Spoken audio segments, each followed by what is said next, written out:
नमस्कार मित्रांनो, मी संदीप. स्वागत आहे तुमचं पुन्हा एका नवीन पाठात. चला तर बघूया आजचा पाठ.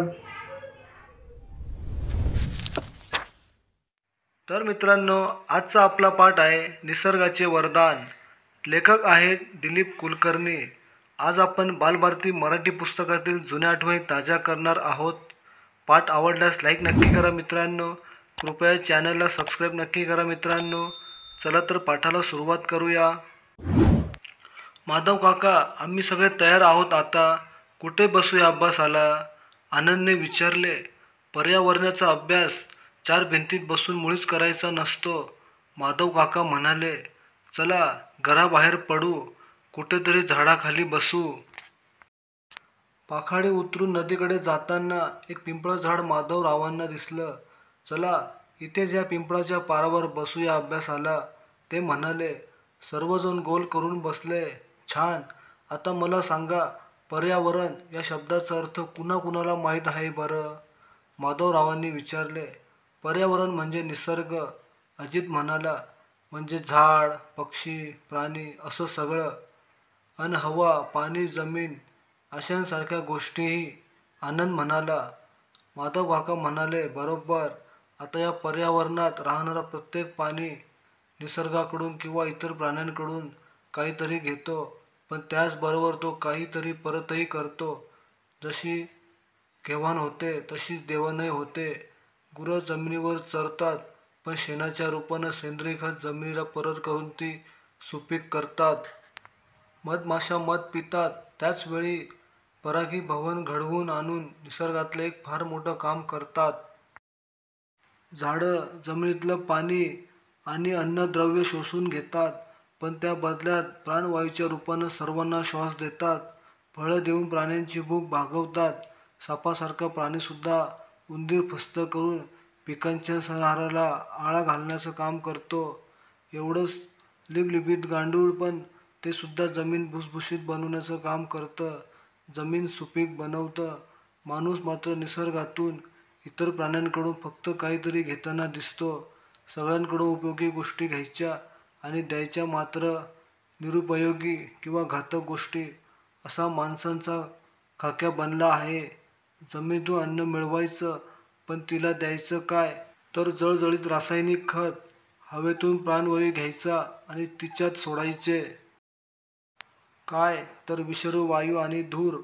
निसर्गातल्या शुद्ध पाण्याचा उपयोग करायचा, पण त्या पाण्यात सोडायची घातक, विषारी अशी रसायनं.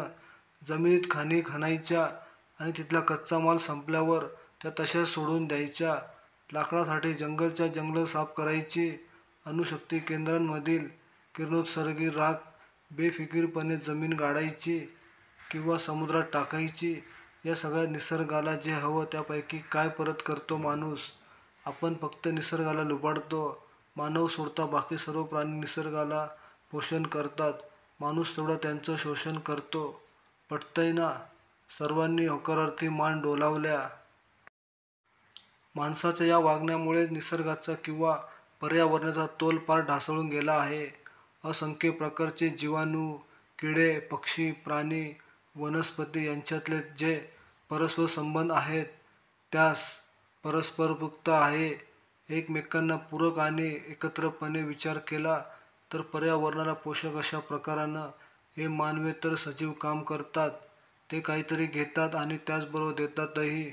त्यामुळे निसर्गातील जी विविध चक्र आपण पाहतो ती अखंडितपणे काम करतात. पर्यावरणातल्या साखळ्या अतूट राहतात.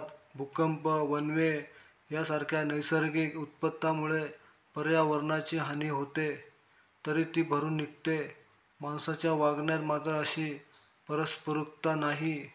आपण निसर्गाचा एक घटक आहोत. निसर्ग चक्रात आपण बाधा आणता कामा नये, हे माणूस आता जणू विसरला आहे. निसर्गाचे मालक असल्यासारखे आपण वागू लागलो आहोत. इतर सगळ्यांना आपण नोकरासारखे किंवा वेठबिगारांसारखे वागवू लागलो आहोत. आपल्याला गाई म्हशी हव्यात, पण त्या दूध देणारी यंत्र या स्वरूपात. आपल्याला घोडे हवेत, ते करमणुकीसाठी. आपल्याला शेळ्या, मेंढ्या, डुकरं हवीत, ती कापून खाण्यासाठी. आपल्याला जंगल हवीत, ती लाकडाच्या रूपातल्या कच्च्या मालासाठी. आपल्याला पृथ्वी हवी, ती नैसर्गिक साधनसंपत्ती लुटण्यासाठी. आपण फक्त घेणार, लुटणार, ओरबाडणार, मारून टाकणार, विध्वंस करणार, काय होईल निसर्गाचं, अशा वागण्यानं आजचे विचारवंत खूप व्यथित झाले आहेत. माणसाच्या या वागण्यामुळे अवघ्या 200-300 वर्षात माणसाने या पर्यावरणाचा जो काही विध्वंस केला आहे तो भविष्याविषयी चिंता निर्माण करणारा आहे.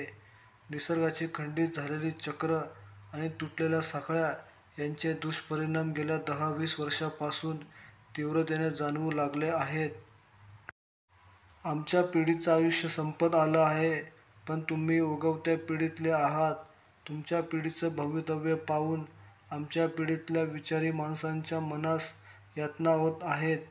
माधव काकांचे बोलणे ऐकता ऐकता मुले विचारात गढून गेली. तर मित्रांनो, कसा वाटला आजचा पाठ आम्हाला कमेंटमध्ये नक्की सांगा. पाठ आवडल्यास लाईक नक्की करा मित्रांनो. कृपया चॅनलला सबस्क्राईब नक्की करा मित्रांनो. असेच नवनवीन व्हिडिओ आपण तुमच्यासाठी आणणार आहोत. चला तर भेटूया पुढच्या व्हिडिओमध्ये. तोपर्यंत आपले खूप खूप धन्यवाद.